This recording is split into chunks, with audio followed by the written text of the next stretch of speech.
안녕하세요. 저는 압구정고 내신을 담당하고 있는 담당 강사 최영이라고 합니다. 일단은 귀한 시간 내주셔서 간담회 이렇게 참석해 주셔서 너무 감사드리고요. 제가 오늘 최대한 핵심적인 내용만 간단하게 진행을 하도록 하겠습니다. 내용이 너무 길어지게 되면 정말 궁금하신 것들을 물어볼 시간이 조금 줄어들 수 있을 것 같아서 핵심적인 내용만 제가 먼저 설명을 드리고 이 설명이 다 끝나고 난 다음에 이따가 따로 채팅창에다가 질문 올려주세요라고 제가 말씀을 드리면 질문을 올려주시면 될 것 같아요. 일단은 가장 이제 궁금하신 것이 뭐 모의고사나 이런 것도 중요하겠지만 압구정고 내신의 특징이나 시험 문제가 어떻게 나올 것인지를 제일 궁금해하실 것 같아서 그 점을 먼저 제가 설명을 드리도록 하겠습니다. 화면을 같이 보시면서 이제 이해를 하시면 될 것 같고요. 국어라는 과목이 1학년들 책에 보면 문학하고 문법하고 독서 파트가 있는데 이렇게 압구정고는 1년에 4번의 시험이 있잖아요. 근데 그 1년에 4번의 시험에 문학 파트와 문법 그리고 독서 이렇게 3개의 영역이 골고루 진행이 됩니다. 그래서 뭐 문학하고 문법만 나오는 적은 거의 없고요. 비중이 조금 다르긴 하지만 이렇게 3가지의 영역이 골고루 나온다라는 걸 참고하시면 좋을 것 같고 죄송한데 지금 아마 음소거가 안 되어 있는 분이 계신 것 같아요. 그래서 음소거를 눌러주시면 감사하겠고 혹시 만약에 화면 보는 데 있어서 불편한 점이 있으시면 그 오른쪽 상단에 보시면 더보기라는 그 클릭을 할 수 있는 구역이 있고요. 그 더보기라는 그 영역에 들어가셔서 뭐 병렬, 발표자 보기 여기를 클릭하시면 아마 이 화면하고 저만 보실 수 있게 그렇게 뜰 거예요. 자, 계속해서 아까 했던 설명 먼저 진행하도록 하겠습니다. 일단은 이렇게 3개의 영역이 골고루 진행이 된다라는 게 중요한 특징 중에 하나고 그 다음에 교과서 지문 60%가 진행이 되고 학교 프린트가 40% 정도 반영이 됩니다. 이 학교 프린트는 학교에서 나눠주는 프린트예요. 그리고 그게 매년마다 달라집니다. 그러니까 어떨 때는 고전 운문 파트를 나눠줄 때도 있고 그다음에 어떤 경우에는 현대시를 뭐 10개에서 15작품을 나눠주는 경우도 있고 그게 이제 왜 그렇게 다르냐면 압구정고의 학교의 특징이 학년을 담당하는 선생님이 이렇게 고정이 되어 있지 않기 때문에 매년 학년을 담당하는 선생님들이 교체가 되다 보니까 거기에 맞게 그 시험 범위도 매번 달라져요. 여기 보시면 매년 시험 범위와 문제의 난이도가 달라진다라는 특징이 있어요. 같은 선생님이 담당을 한다 하더라도 예를 들어서 2019년도에 선생님이 담당하셨던 분이 이번에 21년도에도 담당하셨었는데 잠시만요.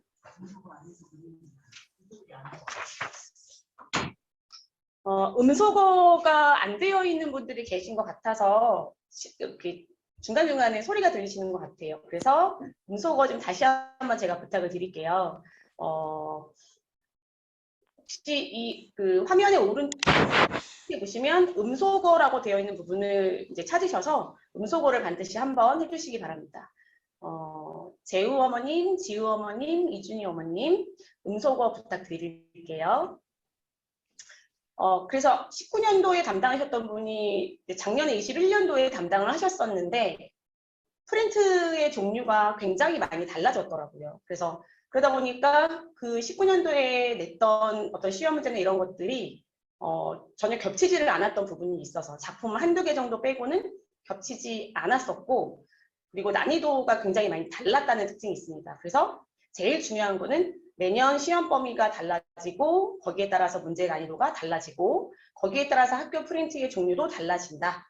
이 학교 프린트도 마찬가지로 문학, 문법 이렇게 2개가 동시에 나와요. 국어가 A와 B로 나눠져 있기 때문에 A 선생님과 B 선생님께서 각각 프린트를 나눠주신다라는 게 특징입니다.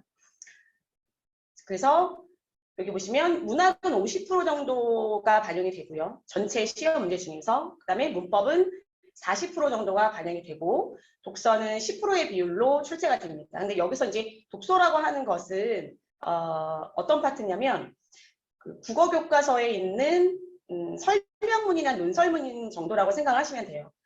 우리가 흔히 수능 문제에 나오는 그런 어떤 경제 지문이나 이런 독서 파트는 아니고 교과서에 실려 있는 논설문이나 설명문 아니면 매체에 관한 글 정도라고 보시면 되고 문학하고 문법의 난이도는 균형을 이루는 편입니다. 그러니까 문학도 어렵고 문법도 어렵고 이렇게 뭐 문학은 되게 쉽고 문법은 되게 어렵고 이렇게 나온 적은 없었어요.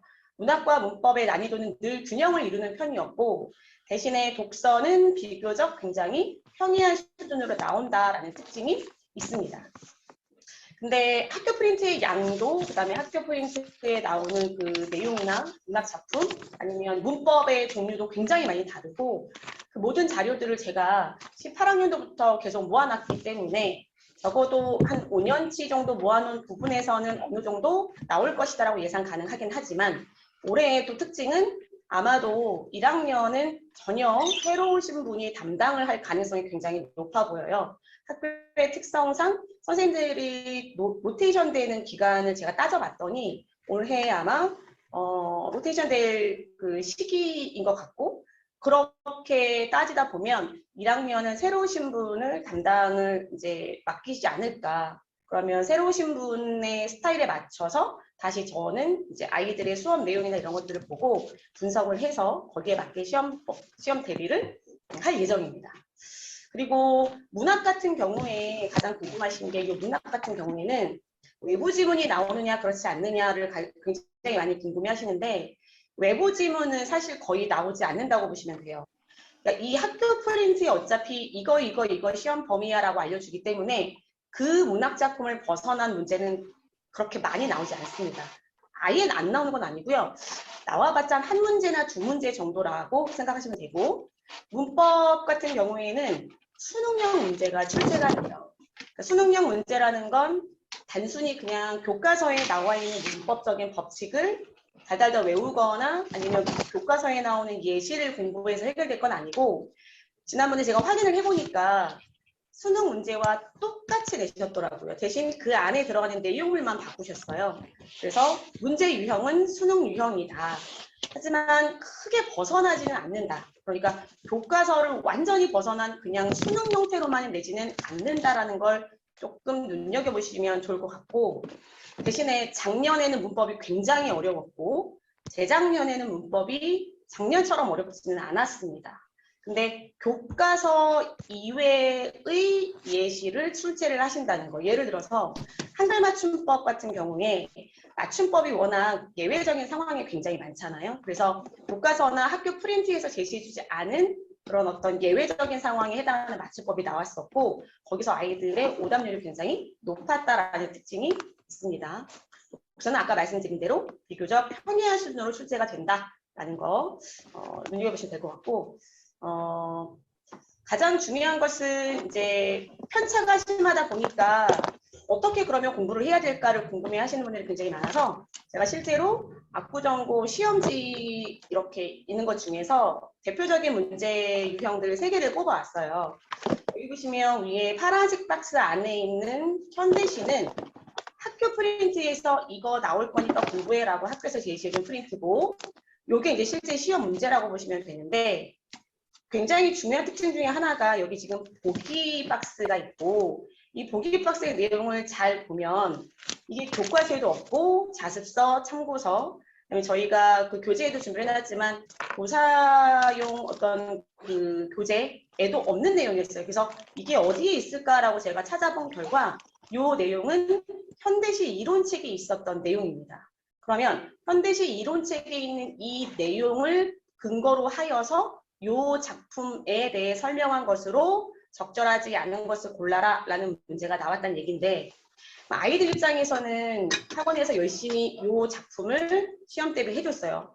내용 정리도 시키고 암기 시험도 보고 뭐 표현상의 특징에 대해서 문제도 풀어보고 했는데 이게 딱 나와버리니까 일단 여기 보기 박스를 읽는 데 시간이 좀 걸리겠죠. 그리고 이걸 읽고 이해하는 데 시간이 걸렸겠고 여기에 근거해서 이 구절이 이 보기의 내용 중에 어디에 대응될 수 있는지 그것을 판단해서 1, 2, 3, 4, 5번이 온지 X인지를 판단하는 데까지 굉장히 시간이 오래 걸렸다라는 거. 딱 두 가지 유형으로 나눠지더라고요. 아, 나는 읽으면 된다라는 생각을 가지고 읽고 해결을 할 수 있는 아이들이 있는 반면 이거 뭐지? 처음 보는 건데? 하고 일단은 보지 못한 지문이기 때문에 겁을 먹고 움츠러들어서 벌벌벌 떨면서 시험 문제를 풀었던 학생들이 있어요. 이 문제가 굉장히 쉽지 않았기 때문에 여기 보시면 배점이 3.7점이라고 되어 있었고 이런 보기에 근거하여서 문제를 풀어라는 문제가 적어도 하나의 단원에 두 문제씩은 반드시 나오게 된다는 게 분야 특징 중에 하나입니다. 이제 두 번째 문제 유형은 요거는 교과서에 있었던 시조예요. 그리고 밑에 보시면 마찬가지로 제가 방금 말씀드렸던 것처럼 보기 박스를 줬고 요거는 전혀 학교 프로젝트도 없었고 교과서도 없었던 그런 시조. 아까 제가 말씀드린 대로 외부 지문은 나오지 않지만 하나나 두 문제 정도는 나온다. 그래서 여기 배점 보시면 4.0점이라고 되어 있죠. 그래서 이 보기는 프린트도 없었고 교과서도 없었고 그러면 요거를 배웠으니 요거와 태도나 정서가 비슷한 이거를 읽고 5개 중에서 그럼 가장 비슷한 정서와 태도를 골라봐. 여기 이제 5개가 나오잖아요, 시조가. 요 시조 5개는 거의 아이들이 교과서나 프린트에서 보지 못했던. 하지만 사실 이런 것들은 저희가 어느 정도 시험 대비해서 예상이 가능하기 때문에 연습을 다 시켜서 이런 외부 지문 같은 경우에는 아이들이 문제를 푸는데 크게 어려움은 없어요. 다만 겁만 먹지 않고 특히나 이렇게 고전 운문이다 보면 뭐야 너무 옛날 말이야 어려워 라고 겁을 먹는 친구들이 있는데 그렇지만 않다면 학원에서 열심히 시험 대비를 했고 그걸 복습을 했던 친구라고 한다면 맞힐 수 있었던 문제라고 생각을 합니다. 자, 이제 세 번째 마지막 시험 문제 유형 중에서 이게 가장 최근 문제 유형인데요. 오답률이 가장 높았던 문제라고 써져 있잖아요. 그 작년 같은 경우에 마지막 기말고사 시험 범위에 속한 건데 이게 공부를 잘했던 친구들도 조금 오답률이 높았던 문제 유형에 속해요. 여기 보시면 파란 박스 안에 있는 것은 교과서에 나온 시나리오 대본이고 그다음에 이 보기 박스는 이 시나리오의 원작에 해당하는 소설이었어요. 그러면 이 문제가 결국 원하는 것은 시나리오와 소설의 공통점 또는 차이점을 알고 있는가 모르는가를 묻는 문제였는데 사실 이것도 저희가 시험 대비를 하면서 열심히 연습을 시켰어요.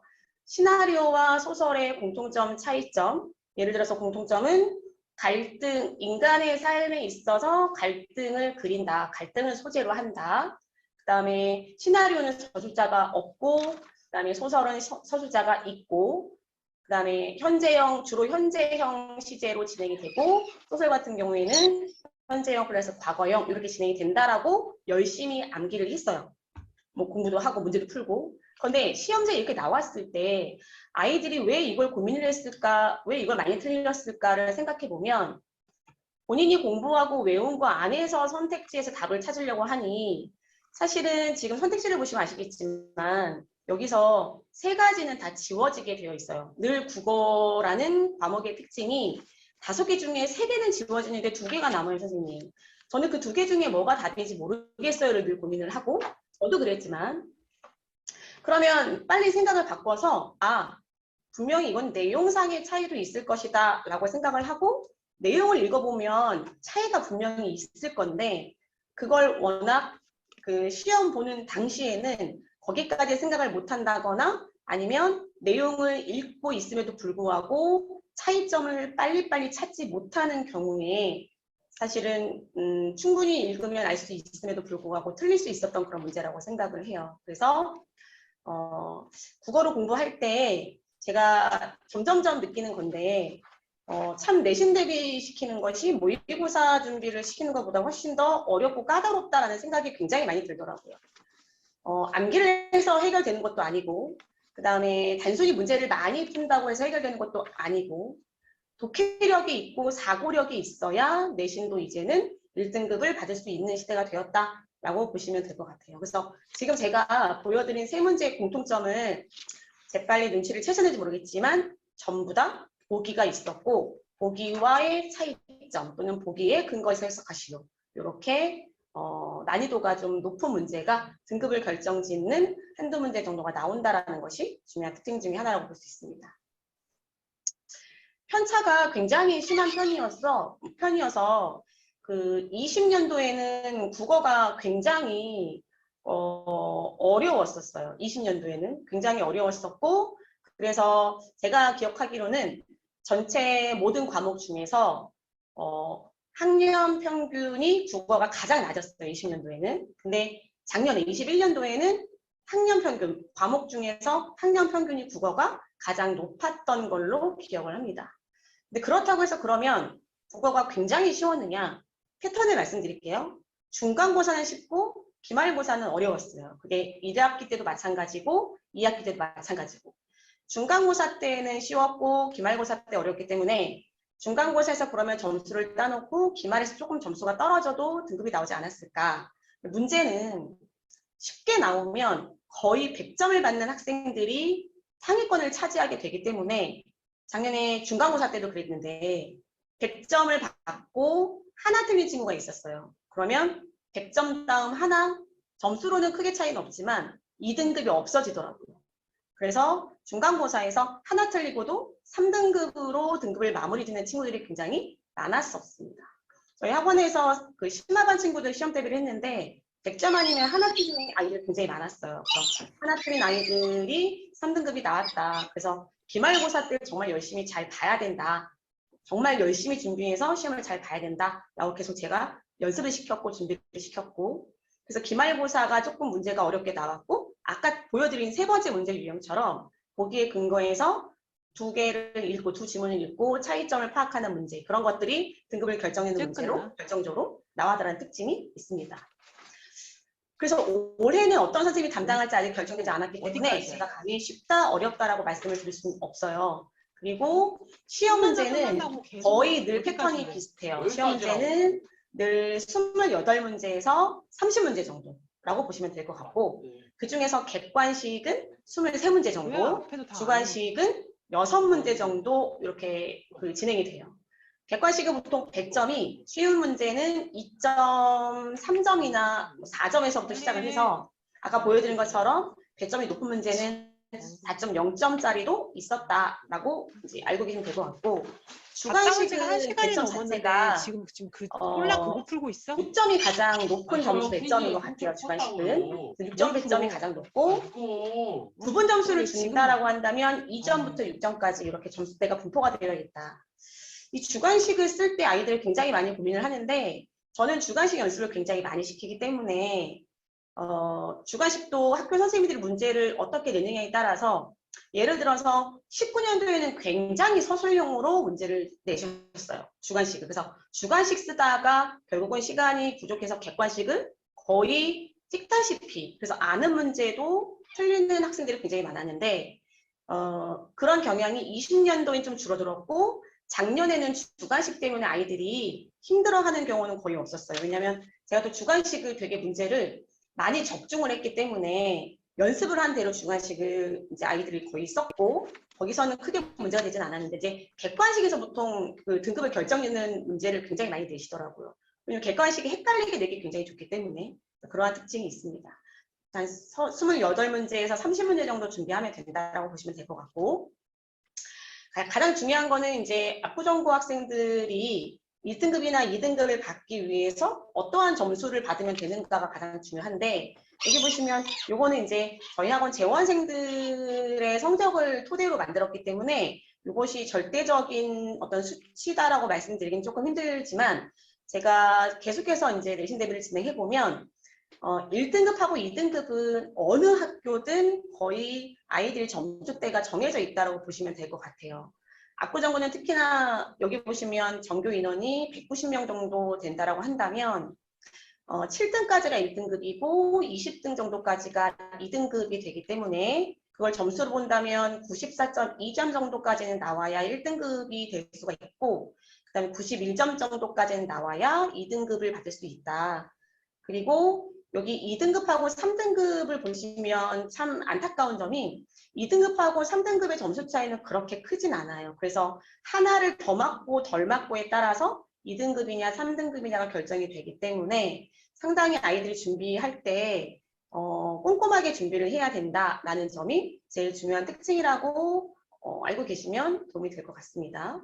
요 점수나 그러니까 뭐 명수에 따라 좀 달라지겠지만 요 점수 분포대는 학교 문제의 난이도에 따라 조금 달라질 수 있다는 점 다시 한번 제가 말씀드리도록 하겠습니다.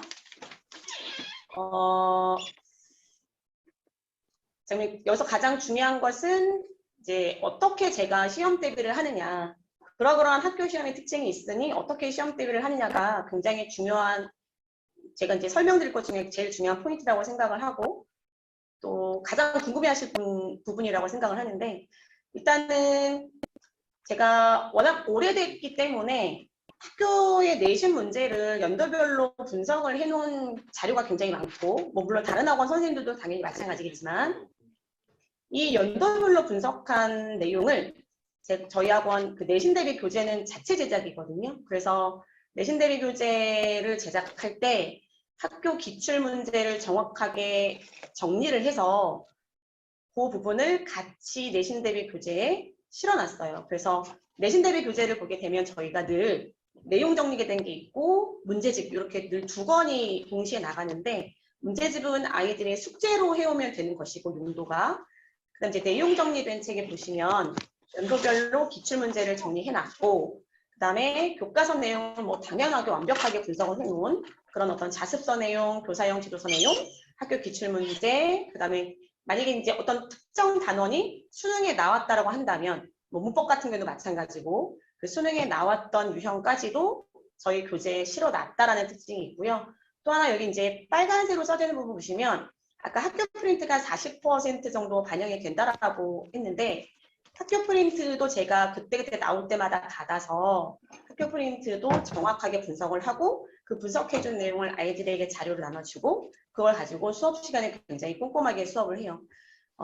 참고 자료가 아니기 때문에 압구정 학생들은 학교에서 나눠준 프린트를 굉장히 열심히 잘 가지고 있다가 그것을 실제로 수행평가 항목 중에서 학교 프린트를 노트에 잘 정리하고 붙이는 것도 하나 들어가기 때문에 수행평가를 위해서라도 프린트를 잘 가지고 있어야 된다라는 것이 중요한 특징 중 하나고, 그 다음에 세 번째, 이제 네 번째가 저만의 주특기, 주무기라고 말씀을 드릴게요.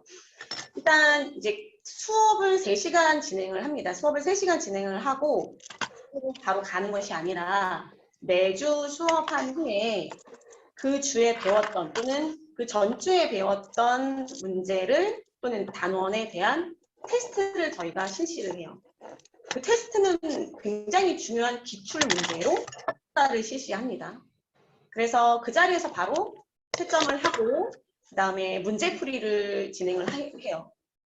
그러면 아이들의 그 어떤 성적, 그 다음에 그 주에 우리 아이가 어떤 수업을 했는지 수업 내용과 평가 문제 난이도 상중하, 그 다음에 결과, 그 다음에 이제 심화반 기준으로 몇 문제 중에서 몇 문제 정도를 아이들이 맞췄는지에 대한 내용을 매주 문자로 발송을 해드려요. 그래서 그 주에 우리 아이가 뭘 배웠고 얼마만큼 문제를 열심히 공부했고 단어를 열심히 공부해서 지금 현재 어떻게 진행을 하고 있는지 그 성적 결과물을 매주 받아볼 수 있다라는 특징이 있습니다. 그 다음에 4번에 보시면 국어학원이 일주일에 한 번 오게 되잖아요. 그러면 일주일에 한 번 와서 3시간 수업을 진행을 한다 치면 5주라고 한다면 15시간을 수업을 하는 건데, 그 수업 시간만으로는 절대 아이들을 관리하거나 아니면 아이를 케어해서 시험을 잘 보게 하는 데는 굉장히 시간이 절대적으로 부족하더라고요. 그래서 저는 저희가 수업이 주말에 있기 때문에 주말에 정규 수업을 실시하고 주중보충을 제가 반드시 잡습니다. 주중보충은 주로 수요일, 목요일, 금요일 3일 중에 하나를 선택해서 올 수 있게끔 시간 선택이 가능하게 여러 개를 깔아놔요. 수목금 중에 시간도 학교 끝나자마자 예를 들어 학교가 보통 3시 50분에 끝나면 4시 반부터 1시간 반이나 2시간짜리 보충을 깔고 그게 안 되는 친구들 뭐 예를 들어 뒤에 수학학원이 있거나 영어학원이 있거나 해서 그게 안 되는 친구들은 수목금 중에 아무것도 안 된다 그러면 뭐 예를 들어서 주말에 수업 시작하기 전에 조금 일찍 와서 간단하게 문제를 풀고 설명을 들어라 라는 하는 방법을 쓰거나 아니면 시간대를 뭐 예를 들어서 수요일 같은 날은 2개를 깐다거나 4시 반부터 6시, 6시 반부터 8시 반 이런 식으로 시간대를 여러 개를 이제 깔아서 어떻게든 한 번은 와서 저한테 관리를 받을 수 있게 제가 주중보충을 진행을 한다는 것을 반드시 숙지해 주셨으면 감사하겠습니다. 주중보충은 필수라고 보시면 돼요. 그 주중보충의 내용은 제가 어떤 단원의 진도를 나가야 하느냐에 따라서 달라질 수 있는데 예를 들어서 문법 같은 경우에는 일단 법칙을 외우는 게 굉장히 중요해요. 예를 들어서 국외음화가 일어나지 않은 단어를 찾아라 했는데 아이가 국외음화가 뭔지 모른다면 일단은 뭐 문제를 풀 수가 없으니 문법을 진도 나갔다라고 한다면 제가 불러서 내용 복습 시험을 계속해서 통과할 때까지 보게 되는 거고요. 그 다음에 소설이나 어떤 문학 작품을 배웠다라고 한다면 그것을 달달달 외우는 것보다는 그 작품에 대한 구절풀이 그리고 문제풀이 또 혹시 외부 지문과 연결해서 나올 수 있으니 문제를 푸는 방법이 굉장히 중요하겠고 그럴 경우에는 문제풀이 보충을 진행을 하기 때문에 이 4번에 해당하는 주중보충을 반드시 잘 활용하셔서 관리라는 것을 좀 아이가 제대로 저한테 받았으면 좋겠다라는 것을 제가 이제 부탁을 좀 드리겠습니다. 그 다음에 또 중요한 특징 중에 하나가 이렇게 보충까지 진행이 되고 5번에 보시면 철저한 과제 검사 및 관리라고 써져 있는데요. 아이들이 아까 제가 나눠준 문제집을 일주일 동안 열심히 집에서 풀어오게 되면 그 문제집을 학원에 들어온과 동시에 수업 들어가기 전에 제출을 해요, 학원에. 그럼 아이들이 3시간 동안 수업을 진행을 하면서 1차적으로 조교가 먼저 숙제 검사를 진행을 하게 됩니다. 그래서 문제를 풀었는지, 다 풀었는지, 그다음에 채점은 했는지, 그다음에 채점을 하고 틀린 문제에 대해서 올바르게 고쳤는지에 대해서 조교가 먼저 1차적으로 검사를 하고 만약에 조교가 검사를 했는데 제가 봤을 때 왠지 이 아이가 이번 주에 숙제를 조금 미진하게 한 것 같다라고 생각이 든다면 랜덤으로 그 아이의 책을 제가 다시 한번 나눠주면서 이렇게 넘겨봐요. 사실 넘겨보면 여러 가지 유형이 있을 수 있습니다. 그러니까 일단 바빠서 숙제를 다 못한 친구, 그 다음에 채점 많은 친구. 채점 많은 친구는 사실 조금 위험한 게 뒤에 문제가 있으면 답지가 같이 나가요. 어차피 틀린 문제를 분석을 해야 되기 때문에. 채점만 했다? 그리고 너무 종이가 깨끗하고 뭐 지웠거나 고민한 흔적이 없는 그런 집들이 있더라고요, 보면. 그럼 이제 그런 것들은 거의 뒤에 있는 답을 보고 체크하고 마치 자기가 푼 것처럼 채점만 해오는 경우도 있기 때문에 그렇게 검사를 해서 숙제가 미진하다라고 생각이 들면 여기 보시면 제가 여러 방법을 동원해서 완료하도록 한다라고 말씀을 드렸잖아요. 여러 방법 일단 수업 끝나고 남아서 하는 방법. 근데 저 뒤에 학원이 있어요 이러면 저도 뭐 방법이 없으니 그래 그러면 언제 해올 수 있는지 언제 무슨 요일 몇 시까지 할 수 있는지 해서 찍어서 저한테 카톡으로 보내라. 이 방법을 쓰거나 아니면 주중에 주중보충을 제외한 주중에 다른 학원 가는 길에 잠깐 들려서 검사를 맡고 가라. 이런 3가지의 방법을 통해서 어떻게든 숙제를 밀리지 않게 하는 것이 저만의 숙제 관리의 특징이라고 말씀을 드릴 수가 있고 그다음에 이제 마지막 6번째 제가 내신 대비할 때 제일 신경을 많이 쓰는 부분인데 언제든지 제가 그 질문을 아이들이 할 수 있게끔 여러 가지 소통 가능한 창구를 열어둔다라는 것을 반드시 제가 강조를 드리고 싶어요. 문제를 풀다 보면 또는 공부를 혼자 하다 보면 모르는 게 그때그때 생기는데 아이들이 이거 가서 질문해야지 라고 생각만 하고 막상 오면 그걸 까먹는 경우가 되게 많더라고요.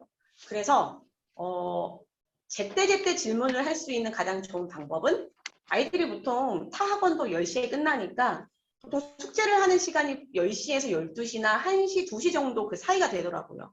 그럼 저도 그때까지 안 자고 있으니 일단 문제 풀다가 또는 공부하다가 모르겠는 단어는 어휘는 찾아볼 수 있는 거니까 어휘는 그렇다 치더라도 구절풀이나 이런 거에 대해서 왜 그 문제의 답이 그것인지에 대해서 궁금한 것은 카톡으로 물어보든가 아니면 문자로 물어보든가 독서실에 있는 친구들 같은 경우에 카톡이나 문자가 너무 보내기가 어렵다.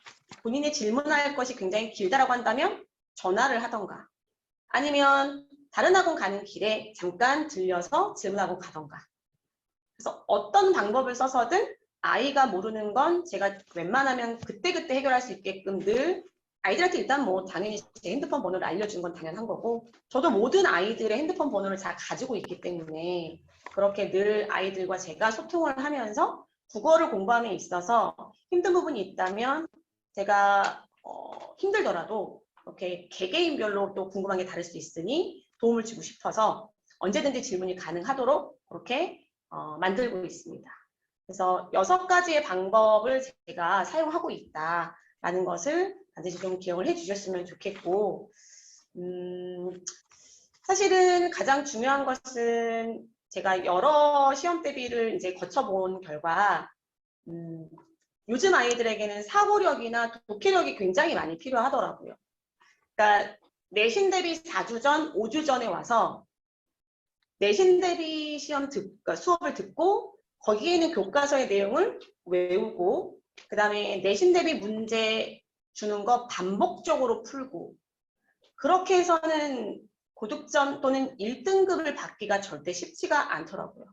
이미 학교 선생님들도 아이들이 학원에서 시험 대비를 하고 있다.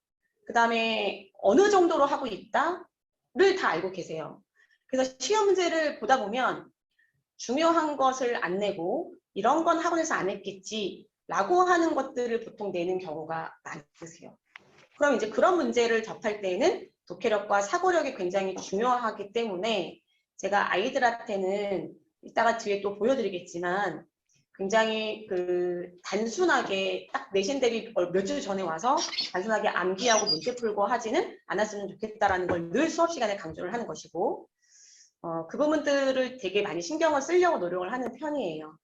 어떤 문제와 어떤 지문이 나와도 나 읽고 해결하면 돼 라는 자신감을 심어주는 게 가장 중요한 거고 그리고 자신감뿐만 아니라 독해력이 바탕이 되어서 읽어서 답을 찾아가는 힘을 길러주는 거 저는 그게 가장 중요하다고 생각을 해요. 여기 보시면 저희 학원에 내신 대비 교재가 이렇게 나와 있어요. 요게 학교 교과서에 있는 본문이고요. 보시면 중요한 내용들이 이렇게 정리가 다 되어 있습니다. 깔끔하게.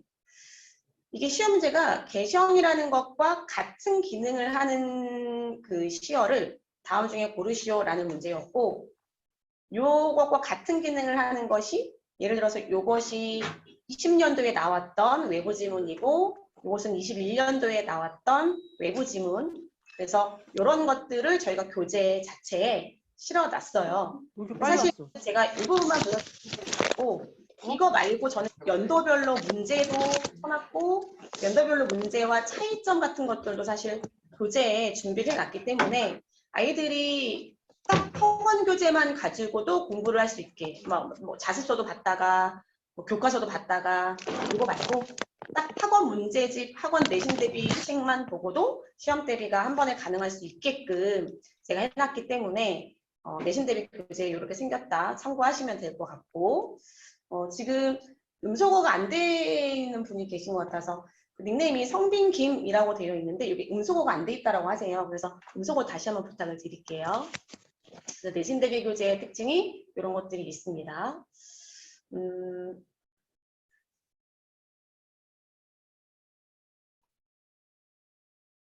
제가 내신 대비에 대해서 이제 설명을 드렸었는데 내신 대비도 물론 중요하긴 하지만 모의고사도 아마 3월 24일 날 모의고사가 아이들이 있잖아요. 그래서 모의고사 3월 24일 날 보는 모의고사는 어떻게 준비를 하는가에 대해서 공부하시는 분들이 굉장히 많으시더라고요. 그래서 그거에 대해서 간단하게 설명을 하도록 하겠습니다. 아이들이 이제 학원에 오게 되면 저희가 45문제 실전 모의고사를 한 해분을 숙제로 나눠줘요. 그러면 아이들은 일주일 동안 45문제 실전 모의고사를 이제 문제를 풀어가지고 오게 됩니다. 그러면 아까 말씀드렸던 것처럼 학원에 등원함과 동시에 본인이 숙제로 해온 그 모의고사 OMR 카드 마킹한 걸 내면 아이들이 수업을 진행하는 동안 모의고사 성적표가 나오게 돼요. 그래서 그 모의고사 성적표를 뒤에 제가 보여드릴 텐데 그 모의고사 성적표도 보내드릴 거예요. 그 어머님이나 또는 아버님 핸드폰으로 모의고사의 성적표를 저희가 이제 바로바로 그 주에 주말이나 뭐 늦어도 월요일 또는 화요일까지 핸드폰으로 보내드리니까 그것을 보시면서 우리 아이가 점수가 몇 점이고 몇 등급인지 판단하시면 될 것 같고 모의고사 클리닉이라고 되어 있는데요. 아이들이 모의고사를 풀어오잖아요. 그러면 사실 공통적으로 오답률이 높은 문제가 있더라고요. 그러면 그런 것들은 저희가 모의고사 클리닉이라고 해서 따로 수업 시간을 빼서 오답률이 높았던 지문이나 문제에 대해 설명을 하고요. 대신에 이 모의고사 클리닉은 1시간 정도 진행이 되는 수업이에요. 그러면 1시간 수업을 하기 위해서 아이들이 집에서부터 학원까지 오기가 굉장히 시간 낭비이기 때문에 모의고사 클리닉은 줌 클리닉으로, 줌으로 진행을 하고 있습니다. 현재도 진행을 하고 있고, 그래서 모의고사 클리닉으로 본인이 어렵거나 부족한 부분을 보완할 수 있게 저희가 이제 장치를 이제 해놨고요. 그 다음에 이제 보시면 숙제 모의고사를 이제 저희가 채점을 해보면 아이들이 틀린 문제가 나오잖아요. 그러면 그 틀린 문제는 다음 주 모의고사 풀어올 때 다시 한번 분석을 해와라. 틀린 문제를 분석을 해와라 라고 얘기를 하는데 여기 보시면 분석을 해온 친구 거를 저희가 하나 이렇게 해놨어요. 보시면 일단은 지문 분석, 뭐 내용 정리나 문단변 내용 정리는 당연히 하겠고 여기 이 부분을 잠깐 좀 주목해서 보시면 좋을 것 같아요. 보시면 알 수 있는 거 찾는 거고 1, 2, 3, 4, 5번 요 선지가 각각 지문에 어디에 근거하고 있는지를 찾고 가장 중요한 건 바로 이 부분인데 여기 보시면 올바르지 않은 걸 올바르게 고쳐놨잖아요. 요게 정말 중요해요. 제가 어머님, 아버님들께 부탁을 드리고 싶은 게 뭐냐면 간혹 가다가 문제를 좀 많이 주세요라고 말씀을 하시더라고요. 근데 문제를 얼마든지 무한대로 저는 줄 수가 있어요. 근데 가장 중요한 건 아이들이 아까 말씀드린 것처럼 5개 중에 3개는 다 지워내요. 3개까지 못 지워내는 친구들은 거의 없어요. 그럼 2개가 남고요. 2개 중에 정답을 고르느냐 오답을 고르느냐는 문제를 많이 푼 친구들이 잘하는 것이 아니라 하나를 풀더라도 그걸 정확하게 내가 알고 알 때까지 구절을 다시 한번 이해해보고 교과서의 내용을 또는 본문의 내용을 숙지하는 아이들이 그걸 굉장히 정확하게 답을 찝어내더라고요. 그래서 저는 그 내신 대비할 때 내신 대비 문제집에 있는 문제 풀어와라 할 때 제가 숙제 검사할 때 기준은 이것까지가 제대로 된 숙제라고 저는 판단을 해요. 제가 보통 숙제 해오는 정도를 A, B, C로 나누는데 이렇게까지 해오는 친구가 A고 그 다음에 채점만 해오면 B, 반은 풀고 반은 안 풀었으면 C 이렇게 저희가 등급까지 매겨서 A, B, C로 문제가 갈 거니까 그거 참고하시면 될 것 같고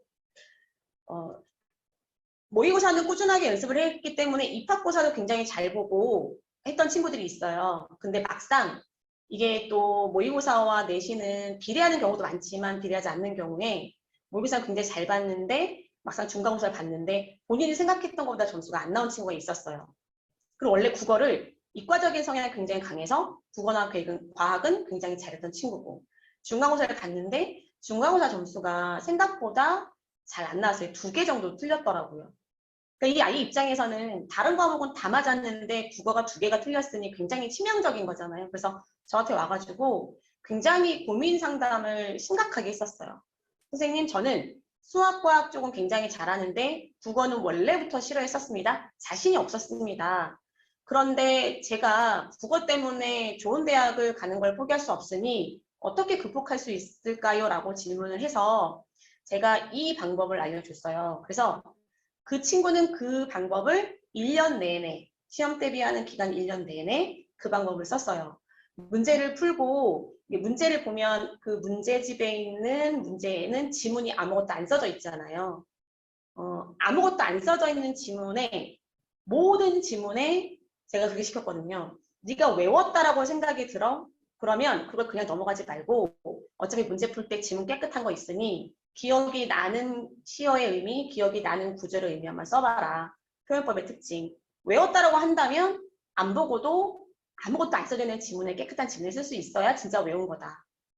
알려줬고 선택지 문제 풀고 채점하고 이게 틀렸으면 정답지 찾아가서 아 정답지가 이러니까 이런 가보다 하고 넘어가지 말고 그냥 맞았는지 틀렸는지 동그라미 X만 치고 틀린 문제에 대해서는 네가 다시 한번 본문을 읽고 지문을 읽고 선택지 하나하나를 다 올바르게 고쳐봐라 이렇게 시켰어요. 그래서 그 아이의 문제집을 제가 이제 나중에 보여드릴 텐데 학생들한테도 보여줄 건데 그 문제집을 보면 정말 매 지문마다 본인이 공부한 내용이 기억이 나는지 안 나는지 써 있고 선택지가 다 저런 식으로 분석이 되어 있어요. 그래서 그 아이는 다행히도 1학년 때 1등급으로 마무리를 했었고 굉장히 기분이 좋다라고 얘기를 하더라고요. 그래서 어느 정도는 국어에 대한 자신감이 생겼다, 감사하다 이렇게 얘기를 했던 친구가 있어요. 근데 그 아이한테만 그 방법이 통했던 건 아니고 사실 제가 서울대나 연대, 고대, 이대 이렇게 보낸 친구들 보면 대부분 많이 푼다기보다는 문제를 풀고 나서 그 문제를 해결하는 과정이 다른 아이들과 굉장히 많이 달랐습니다. 그게 정말 올바르게 공부하는 방법이라고 저는 생각을 하고 다만 중요한 건 그걸 행동으로 옮기기가 절대 쉽지가 않더라고요. 왜냐하면 시험 기간에 임박하면 수행평가도 해야 되고 다른 과목 숙제도 굉장히 많아서 아이들이 숙제를 미루다 보면 그걸 잘 못해요. 그래서 정말 간절하다, 국어를 정말 잘하고 싶다라고 한다면 그런 방법을 쓰는 것이 저는 제일 맞다라고 생각을 하고 그렇게 하면 어려운 문제도 흔들림 없이 아이들이 풀 수 있다라는 걸 제가 실제로 많이 봤기 때문에 제가 아이들한테도 그 방법을 굉장히 많이 얘기를 할 거고 그 방법이 익숙치 않을 거니까 그게 적응될 때까지는 제가 계속해서 연습을 시키도록 하겠습니다. 자, 여기 아까 말씀드린 모의고사를 보게 되면 성적표를 저희가 매번 발송을 해드리거든요. 문자, 그림 문자로. 그래서 여기 보시면 제출할 때 점수가 나왔고 그러니까 평균 점수도 나오고요. 이번 주에 나왔던 제출했던 모의고사 점수 이렇게 96점 등급 나오고 여기가 굉장히 또 중요한데 여기에 보시면 이렇게 쭉 써져 있잖아요. 영역별로. 그래서 뭐 문법이 약한지 또는 문학 중에서도 고전이 약한지 현대가 약한지 아니면 운문이나 산문 중에 뭐가 약한지를 자세하게 볼 수 있게끔 저희 성적표가 이렇게 매주 발송이 됩니다. 그래서 이런 성적표를 받아보시면 도움이 많이 될 것 같아요. 압구정고 1학년은 여기 보시면 2월 12일 날 이제 개강을 합니다. 2월 12일이면 토요일 날 개강을 하게 되는데요. 토요일 날 개강을 할 때에 일단은 반이 여기 토요일 1시 30분에 시작하는 반 하나와 일요일에 오후 6시 30분부터 10시까지 진행되는 반 이렇게 일단 2월 달에는 반이 2개가 개강이 돼요. 근데 여기 보시면 여기는 심화반이라고 써져 있잖아요. 심화반은 입학고사가 일단 필수적으로 선행이 돼야 되고요. 입학고사를 보고 입학고사 점수가 1등급하고 2등급인 학생들을 제가 배정을 해놓은 반이 심화반이라고 보시면 될 것 같습니다. 물론 토요일 반도 제가 수업을 하는 건 똑같고 일요일 반도 제가 수업을 하는 건 똑같아요. 그러면 이제 무슨 차이가 있나요? 라고 아마 궁금하실 거예요. 차이는 일단 진도를 나가거나 뭔가를 설명할 때 속도가 제일 많이 차이가 난다고 보시면 돼요.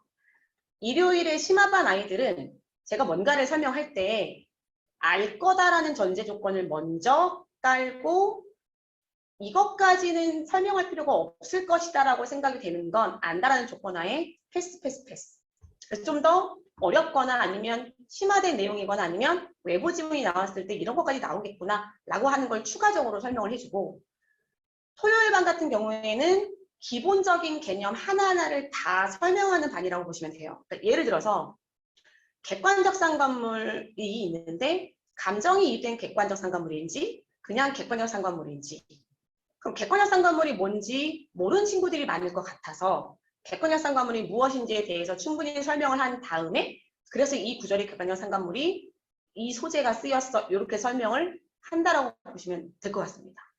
또 하나는 중요한 차이가 숙제의 양이 좀 차이가 나요.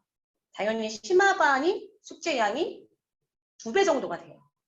그리고 여기 토요일 반 친구들은 제가 숙제량을 그렇게 많이 내주지는 않을 거예요. 대신 개별적으로 저 문제 더 풀고 싶어요 라고 하는 친구들은 제가 얼마든지 더 챙겨줄 수는 있긴 한데, 제가 문제 양을 조절을 하는 이유는 이게 시험 대비가 점점점 뒤로 가면 갈수록, 시험에 임박할수록 모든 과목의 숙제가 많아지고 특히 수학이 숙제가 굉장히 압도적으로 많더라고요.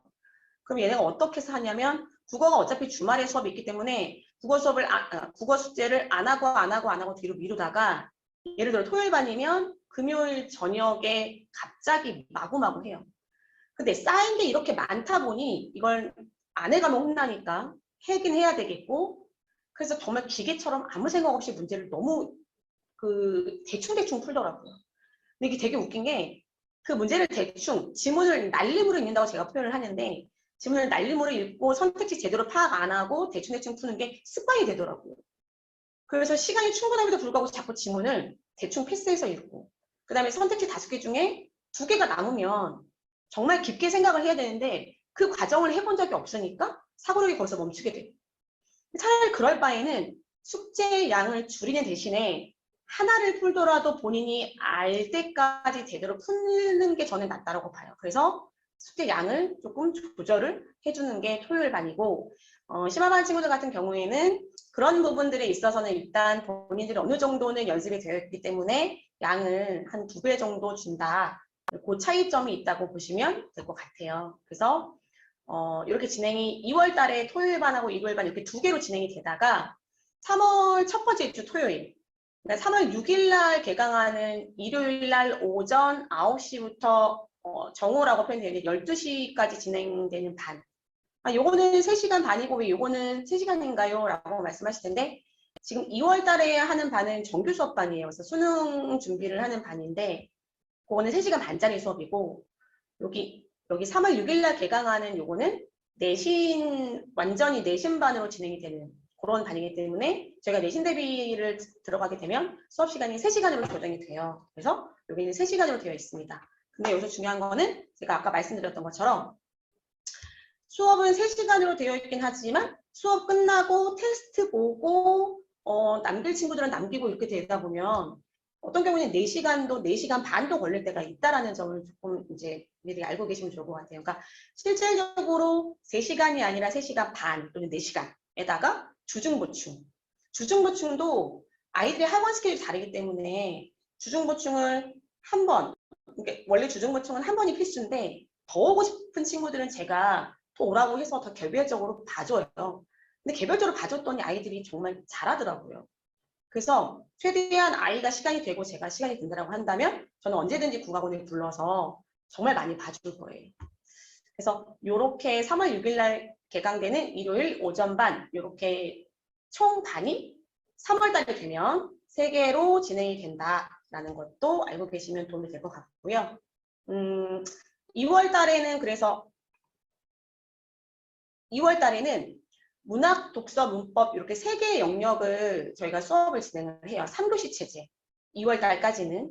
그래서 독서와 문법, 문학 선생님이 각각 들어가는데 그중에 문학은 제가 들어가게 되어 있어요. 압구정보반은.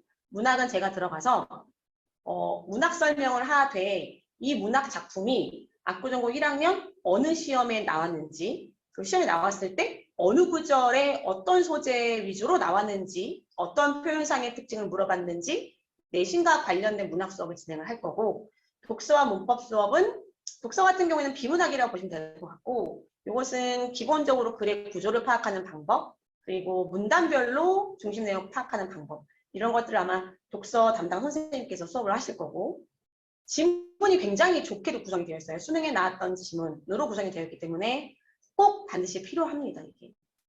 문법은 다행스러운 것은 이번 주에 개강되는 압구정고 그 반에서 아이들이 합류를 하게 되면 저희가 진도를 나갈 차례를 제가 보니까 문법 요소라고는 파트더라고요. 그게 빠르면 중간고사, 늦어도 기말고사 시험범위에 속하는 거거든요. 그래서 문법도 내신과 맞물려 있다라고 생각을 하시면 될 것 같아요. 그래서 2월 달에는 세 과목 체제이고 세 과목 선생님이 각각 따로따로 들어간다. 문학은 제가 들어간다. 여기까지가 2월 달까지의 수업의 특징이고 3월 달이 되면 자, 모든 이 수업 세 가지 3교시 체제였던 수업이 이제 바뀌는데 모든 수업을 다 제가 담당을 하게 되어 있고 3월 둘째 주까지 여기 24일 날 모의고사 대비라고 되어 있잖아요. 그러면 24일 되기 전 아마 제가 봤을 땐 그게 3월 둘째 주 정도가 될 것 같은데 늦어도 3월 셋째 주, 늦으면 3월 셋째 주고 빨리 마무리하면 3월 둘째 주까지 그때까지는 제가 들어가서 내신 진도를 나가고 3시간 수업이니까 3월 달부터는 3시간 중에서 1시간 반은 내신 진도 나가고 1시간 반은 모의고사 수업을 진행을 할 예정입니다. 아이들이 모의고사를 뭐 잘 푸는 친구들도 되게 많더라고요. 이번에 아주 문제를 잘 푸는 친구들이 많이 들어와서 제가 굉장히 기대가 되기도 하는데 아직 시간 안에 못 푸는 친구들이 굉장히 많아요. 그리고 비문학 같은 경우에 경제지문 나오면 아이들이 굉장히 많이 어려워하고 틀리기도 하더라고요. 또 문법도 중학교 때 배운 게 이제 시간이 좀 지나다 보니까 문법도 수능 유형인 독해 위주로 나오면 독해가 안 되니까 문법적인 법칙을 알아도 문제를 못 푸는 경우가 많아서 좀 영역별로 나눠서 이런 것이 나오면 이렇게 문제를 파악해서 이런 문장을 보고 답을 찾으면 돼. 이렇게 모의고사 수업도 제가 진행을 할 거예요. 그래서 3월 달부터는 제가 모든 수업을 진행하되 모의고사가 이제 실시되기 전까지는 모의고사 반, 내신 진도 반 이렇게 진행이 된다고 보시면 될 것 같아요. 이거는 시간이 좀 탄력적으로 조절이 된다라고 보시면 좋을 것 같아요. 예를 들어서 지금 아직 학사 일정이 채 나오지 않았기 때문에 지금 4월 작년을 기준으로 본다면 작년에는 또 중간고사가 되게 늦게 시작이 됐어요. 다른 학교보다 2주 정도 늦게 시작됐기 때문에.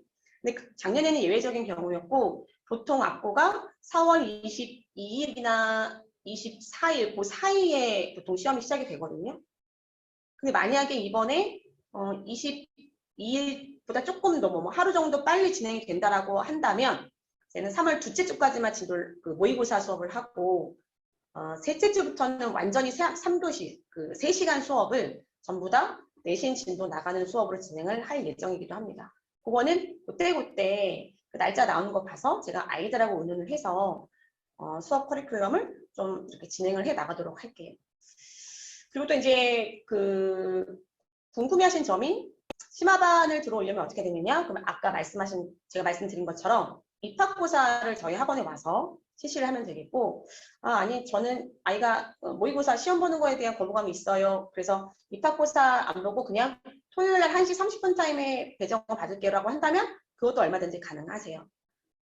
또는 뭐 어느 반을 배정받아도 상관없는데 그동안 우리 아이가 12월이나 1월 달에 나름대로 수능 수업을 진행했기 때문에 어느 정도의 독해력이 있는지 보고 싶다라고 한다면 얼마든지 입학고사는 실시가 가능하니까 그 점도 참고해 주시면 될 것 같고요. 여기 보시면 반이 지금 현재 이렇게 두 가지 2월 달에는 두 종류의 반이 있고 3월 달에 이 반이 개강이 되는데 한 반에 몇 명인지를 굉장히 궁금해 하시더라고요.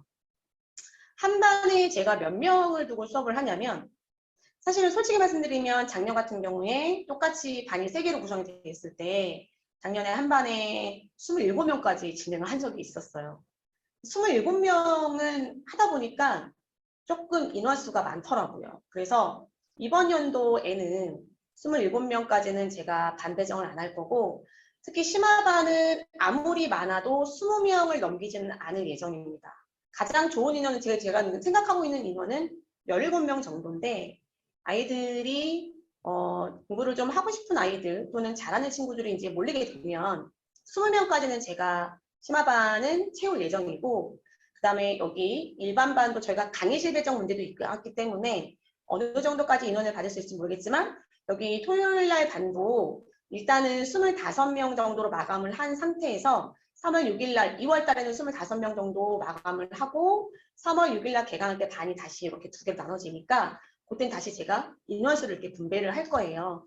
그래서 한 반에 최대 20명은 넘지 않도록 할 예정이고 그렇게 노력을 하도록 하겠습니다. 그래서 수업을 하면서 공부를 할 때 우리 아이들이 어떻게든 이제 뭐 불편하거나 이런 점은 없게끔 20명이나 27명 수업을 할 때 어머님들께서 가장 궁금하신 건 그렇게 많이요? 학교 인원보다 많은데 그럼 아이들이 너무 어수선하지 않나요? 아니요.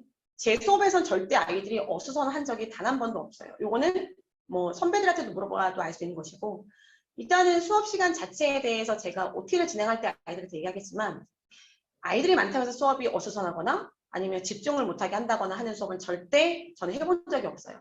그건 저를 믿고 아이들을 맡기셔도 도움이 될 것 같고, 그리고 뭐 공부를 잘하는 친구, 못하는 친구 저는 이렇게 구별두지 않아요. 대신에 어떤 친구가 저랑은 굉장히 공부하기 힘들냐면, 저는 사실 지금 현재 국어 점수가 높은 아이건 낮은 아이건 아직 내신을 보지 않은 상태이기 때문에 모든 아이들이 지금 열심히 해야 된다고 생각을 하고, 모든 아이들이 성실하게 제가 해주는 수업의 내용과 숙제를 해와야 된다고 생각을 해요. 근데 간혹 가다가 거짓말을 치면서 숙제를 요런 핑계 대고 저런 핑계 대고 숙제를 안 해온 친구도 있더라고요. 그리고 아까 제가 말씀드린 주중보충도 뭐 예를 들어서 뒤에 학원이 있다라고 했는데 나중에 이제 알고 보면 학원이 없다거나 요런 거짓말을 하는 친구들은 또는 숙제를 안 하는 친구들은 제가 방법이 없더라고요. 그 숙제를 안 하면 본인이 독해를 또는 문제 푸는 연습을 안 했다는 건데, 그거 안 하고 시험을 잘 보게 할 수 있는 방법은 저도 신이 아니기 때문에 없더라고요. 마찬가지로 주중보충을 와서 제가 아이가 뭐가 부족한지 한 번만 보면 알 수 있는데, 그걸 안 오게 되면 아이가 뭐가 부족한지를 모르게 되고, 부족한 게 뭔지 모르니까 꽂을 수가 없게 되더라고요. 그래서 저는 그런 친구들을 제외한 나머지 친구들은 수단과 방법을 가리지 않고 어떻게든 공부를 시켜서 국어를 첫 번째 좋아하게 만들 자신이 있어요. 이건 제가 잘난 척이 아니라 아이들과, 그러니까 제가 외모는 이렇게 생겼지만, 제가 죄송하지만 화면빨이 잘 안 받는 것 같아요. 제가 화면 보면. 실제로 보면 더 예쁘긴 하거든요. 죄송합니다. 그러니까 차갑게 생겼지만 아이들하고 수업을 하면 아이들이 저를 더 많이 좋아해요. 첫인상보다는. 처음에는 되게 무섭게 봤다가. 왜 그러냐면 아이들이 저를 좋아해야 국어를 좋아하게 되고, 국어를 좋아하게 돼야 공부에 이러면 국어에 손이 가게 되는데, 국어를 좋아하지도 않는데 무조건 국어를 하라고 하면 방법도 모르겠는데 자꾸 외워오래요. 방법도 모르겠는데 분석을 해오라고 시키면 아이한테는 그게 저는 그냥 고통밖에 안 된다고 생각을 해요. 그래서 첫 번째는 국어를 좋아하게 만들 것이고, 아 이렇게 하니까 문제가 풀리네, 이런 방법을 알려줄 것이고, 그 다음에 두 번째는 아이가 어떻게든 문제가 쉽게 나오든 어렵게 나오든 어떻게든 점수가 나오게 수단과 방법을 가리지 않고 아이를 관리하겠다라는 말씀을 드리고 싶습니다. 저는 관리의 여왕이라는 별명이 붙어 있는데요. 그러려고 사실 학원에 보내주시는 거잖아요. 자료 얻고 내 아이가 부족한 걸 학원에서 관리를 받고 싶기 때문에. 그래서 아이들 핸드폰 번호 다 저장이 되어 있고, 아이들 또한 제 핸드폰 번호 저장되어 있어서 수시로 의견을 주고받을 수 있게, 그리고 필요하신 분들한테는 제 개인적인 핸드폰 번호도 알려드려요. 그래서 바로바로 저한테 아이들에 있어서 궁금한 점이나 아니면 저희 아이가 이러이러한 게 있으니 이러이러한 걸 해주세요 라고 부탁을 하고 싶은 게 있으시면 언제든지 좀 부탁을 하라고 제가 전화번호를 원하시는 분한테는 알려드리기도 합니다. 제가 이 동네에서 제일 강의를 잘하고 국어를 가장 잘합니다. 아니에요. 저보다 수업을 잘하는 선생님 충분히 있어요. 뭐 자료 저보다 잘 만드는 선생님 충분히 있을 수도 있지요. 그런데 제가 이제 어머님들이나 아버님들께 말씀을 드리고 싶은 건, 제가 다른 선생님들보다 한 가지 자신 있게 말씀을 드릴 수 있는 건, 아마 아이를 국어를 잘하게 하고 싶고, 그 다음에 내신이 됐든 그게 모의고사 됐든 국어를 잘하게 만들고 싶다라는 어떤 간절함, 내 아이가 1등급을 받았으면 좋겠다는 그 간절함이 아마 지금 저를 보고 계시는 댁에 계시는 부모님들보다 제가 훨씬 더 크다는 거. 그러니까 학생이, 저는 그냥 학생으로 보이지 않고 제 아이처럼 보여요. 그러니까 제가 국어를 왜 못할까, 이게 이렇게만 하면 되는데 왜 못할까를 생각을 하고 아이에 맞게 접근을 해서 아이가 어떻게든 포기하지 않게 만들려는 그 자세가 저는 저의 가장 큰 무기라고 생각을 합니다. 아마 어머님들보다 아버님들보다 10배 정도는 국어를 잘하게 만들고 싶다는 마음이 간절할 거예요. 늘 자기 전에 오늘 수업은 뭐가 문제였고, 이 수업이 얘한테는 먹혔을까 안 먹혔을까, 얘는 어떻게 하면 더 잘할 수 있을까, 늘 그런 고민을 하기 때문에 그런 어떤 관리적인 측면, 아이를 생각하는 마음, 이런 것들은 최대한 저는 제 저의 가장 큰 장점이자 무기라고 감히 말씀드릴 수가 있습니다. 그래서 그 점을 참고하셔서 학원을 선택하시면 좋을 것 같아요. 저희 학원에 오세요. 제가 성적을 만들어 드리겠습니다. 라고 저는 말하고 싶지 않아요.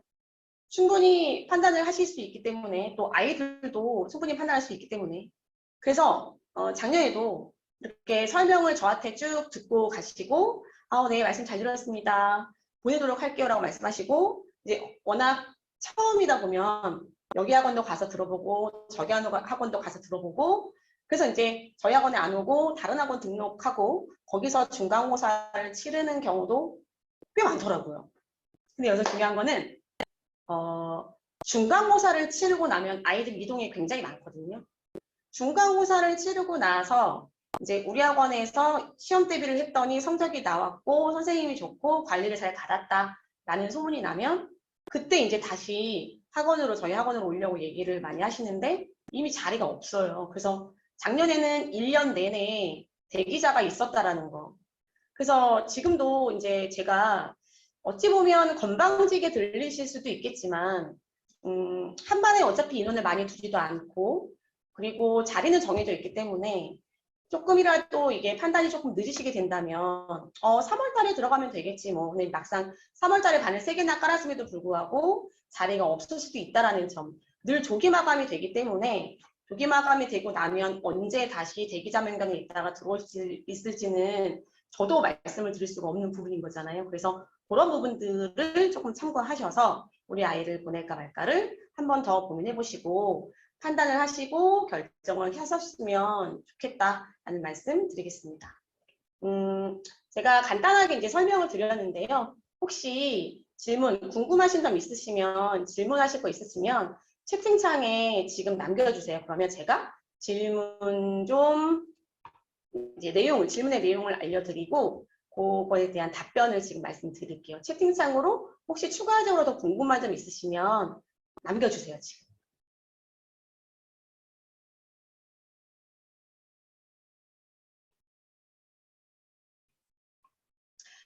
제 개인 연락처 알려주시면 감사하겠습니다. 제가 웬만하면 어머님들한테 문자를 보낼 때 개인 핸드폰으로 보내거든요. 그래서 그런 것들은 걱정 안 해도 될 것 같아요.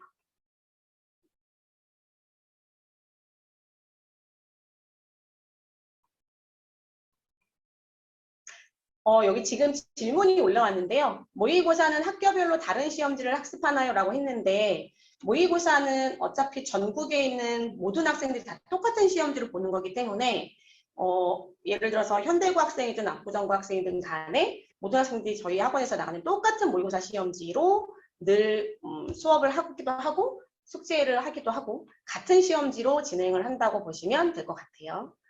두 번째 질문은 내신 기간 외에는 수능 준비를 하는 거죠? 라고 질문 주셨는데요. 네, 내신 대비 기간에는 내신 열심히 하고 내신 대비가 끝나고 나면 예를 들어 중간고사와 기말고사 사이에 3주 정도나 4주 정도의 텀이 있다고 한다면 그 3, 4주 사이에는 다시 지금처럼 정규 수업 시간에 수능 위주, 수능 준비를 하는 커리큘럼으로 되어 있어요. 다만 이것도 이제 코로나 때문이기도 하고 조금 상황마다 달라질 수가 있는데 만약에 중간고사 끝나고 기말고사 사이 텀이 너무 짧다라고 한다면 차라리 1, 2주를 이제 너무 어설프게 모의고사 준비를 하느니 바로 내신 대비를 들어가는 경우도 있었어요. 날짜가 좀 학사 일정에 따라 달라지는 거기 때문에 어쨌든 기본적인 원칙은 내신 기간이 끝나고 나면 그 다음 내신을 들어가기까지 수능 준비를 한다라고 보시면 될 것 같고 수능 때도 수업 시간은 안 바뀌는 건가요? 라고 말씀하셨는데 네, 압구정고반이 지금 이렇게 개강이 됐다라고 한다면 이 시간대는 1년이 계속 간다고 보시면 될 것 같아요. 그 다음에 만약 일요일 심화반으로 들어갈 경우에 3월 6일부터는 3시간 수업을 바뀐다고 하셨는데 그럼 몇 시에 수업이 시작되는 건가요? 라고 했는데 중요한 질문 해주셨네요. 2월 달까지는 시간표상 6시 30분에 시작을 하는 거고요. 3월 달에 들어가면 6시에 시작을 하는 거라고 생각하시면 돼요. 2월 달만 일요일 심화반은 6시 30분 수업, 그리고 3월 달부터는 6시에 시작을 한다라고 보시면 될 것 같습니다.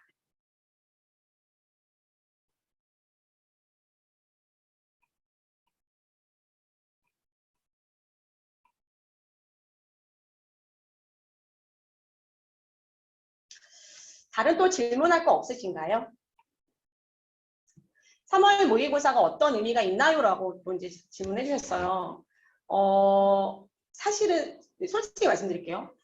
3월 모의고사는 모의고사라기보다는 학력평가 정도라고 보시면 될 것 같아요. 그러니까 전국에 있는 아이들, 어차피 등급이 전국 단위로 나오는 거니까 독해력이 있나 없나를 판단하시기에 좋은 자료인 것 같고, 저것이 저 모의고사 점수가 뭐 생기부에 올라간다거나 세부특기사항에 올라간다거나 하는 건 아니에요.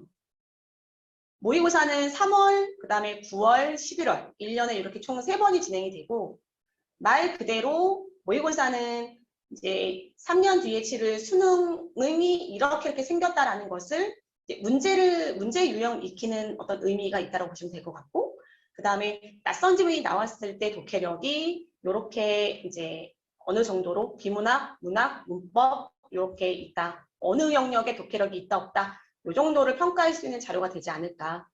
저는 3월 모의고사 1학년들한테는 3월 모의고사 잘 보면 너무 잘했다, 참 잘했다라고 얘기를 하지만 만약에 3월 모의고사 점수가 본인이 원하는 등급이나 생각하지 않았던 점수가 좀 점수가 낮게 나온다 하더라도 전 절대 걱정할 필요 없다고 얘기를 하고, 또 3월 모의고사 점수와 내신 점수가 꼭 비례하는 것만은 아니기 때문에 크게 걱정은 하시지 않아도 될 것 같아요. 자, 3월에 시간이 되는데 언제까지 대기 신청을 하면 될까요? 라고 말씀해 주셨는데, 일단은 2월 달에 지금 이제 돌아오는 주부터 수강을 하겠습니다라고 하신 분들이 막상 또 이제 오셔야 오는 거니까 저희가 주말이 딱 되면 각 반에 몇 명 정도 인원이 배치가 되어 있는지가 확인이 가능해져요. 그래야 정확하게 몇 자리가 남았다 또는 이미 신청이 마감됐다를 알 수 있을 것 같아요. 예를 들어서 어제 상담하고 가셨는데 네, 그러면 2월 달부터 그러니까 돌아오는 주말부터 수업을 오겠습니다라고 했으나 막상 그날 당일날 안 오시는 분들도 계시기 때문에 저희가 이제 뚜껑을 열어봐야 하는 보통 표현을 하죠. 뚜껑을 열어봐야 뭐 자리가 있다 없다? 있다면 몇 명이 있다? 이렇게 말씀을 드릴 수가 있을 것 같아요. 죄송합니다. 그거는 제가 딱 몇 명만 받는 건 아니기 때문에 신청이 어떻게 오느냐에 따라 달라지기 때문에.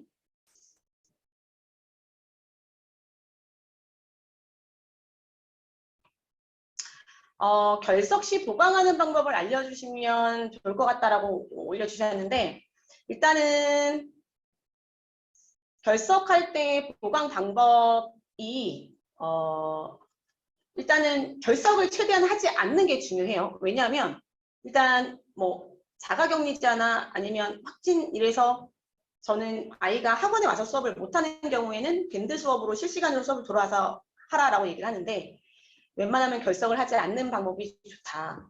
토요일 날 반인데 만약에 결석을 했어요. 어쩔 수 없이. 그럼 일단 진도는 어차피 똑같이 나갈 거니까 일요일 반에 오는 게 가능하면 일요일 반, 그 주만. 반대로 일요일 반 학생인데 일요일 날 어떤 일이 있어서 수업을 못 오면 토요일 날 와라. 제가 이렇게 얘기를 해요. 그 스케줄이 겹쳐서 안 되는 주만.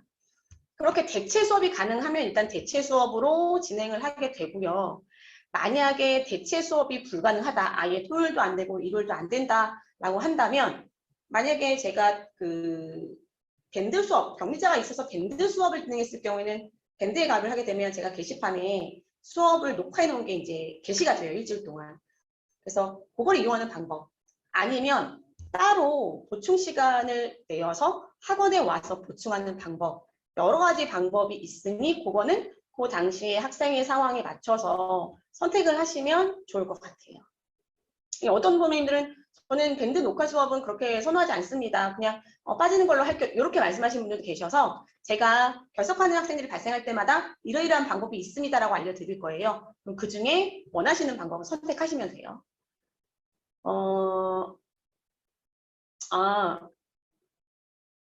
아니요. 지금 현재 재원생이시고 심화반 재원 중이고 제가 요 얘기는 전달을 받았기 때문에 3월부터 합류가 가능하다고 한다면 다시 레벨 테스트는 받지 않으셔도 돼요. 제가 또 이제 그동안에 이제 어떤 모의고사 숙제 결과물이나 과제부 결과물, 그 다음에 숙제 해온 정도를 다 보고 있기 때문에 다시 레벨 테스트는 보지 않으셔도 됩니다. 그 다음에 지도받은 아이들 등급이 어떻게 나왔었는지 뭐 가장 궁금하실 거예요. 일단은 아까 말씀드린 대로 1등급은 7명까지가 1등급인데 작년에 제가 알기로는 2명 빼고 5명이 저희 학원에 있었고 1등급 5명이 저희 학원에 있었고 2등급이 이제 아이들이 가장 많았어요. 심화반 아이들 중에서 2등급이 1등급을 제외한 나머지 학생들이 2등급 심화반 아이들. 그 다음에 이제 일반반 아이들 친구들 중에서 3등급인 아이들도 있어요. 근데 3등급인 아이들 점수대가 2등급과 크게 이렇게 차이가 나지 않았다는 거. 그리고 사실은 솔직히 말씀드리면 제가 데뷔를 했지만 4등급을 받은 학생도 있습니다. 당연히. 4등급을 받은 학생은 뭐 저도 대비를 부족하게 했을 것이고 학생도 준비를 미흡하게 했을 것이고 늘 여러 가지 원인을 파악을 하고 어떻게든 등급을 올리려고 노력을 하는데 뭐 제가 데뷔했다고 해서 다 1, 2등급이 나온다고 한다면 그건 이제 말이 안 되는 거기 때문에 등급은 이렇게 좀 골고루 퍼져 있다는 거. 가장 많은 등급 1등급이 뭐 압도적으로 가장 늘 그랬던 것처럼 저희 학원에는 1등급 아이들이 대부분 전교에서 1등급 아이들이 있었고 심화반 아이들은 1, 2등급. 심화반에서는 1, 2등급을 벗어난 적은 한 번도 없었던 것 같아요. 그래서 그렇게 알고 계시면 될 것 같아요.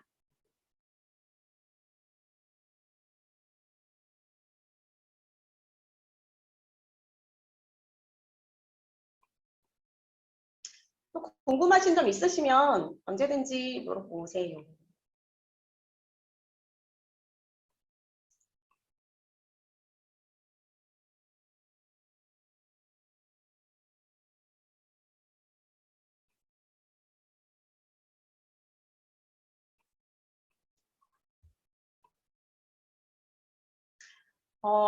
더 이상 채팅방에 질문이 안 올라오고 있어요. 그래서 어느 정도 궁금하신 점이 해소가 되었다라고 판단을 제가 하면 될 것 같아요. 그래서 오늘 간담회는 여기서 일단 마치도록 하고요. 혹시 추후에라도 궁금하신 점이 있으시면 언제든지 학원에 전화를 주셔도 되고, 그 다음에 학원에 전화 주셔서 담당자 바꿔서 저한테 이제 물어보셔도 되고, 아니면 아까 제가 그 채팅방 확인해서 개인적인 연락처를 알려달라고 하신 분들한테는 제가 핸드폰 번호를 이제 문자를 보내드릴 테니까 핸드폰으로 전화를 주셔도 되고 문자를 보내주셔도 될 것 같습니다. 바쁘신 시간 내셔서 시간 내주시고 그다음에 간담회 설명에 참석해 주셔서 너무 감사드리고요. 늘 그랬던 것처럼 언제나 최선을 다해서 학생, 저는 뭐 부모님들이 중요한 게 아니라 학생이 마음에 드는 학생 만족하는 수업을 하는 걸 늘 추구하기 때문에 저는 늘 아이 하나만 보고 간다라는 거, 그것을 다시 한번 강조드리고 싶고 늘 제가 최선을 다한다라는 거 알아주시면 제가 감사하겠습니다.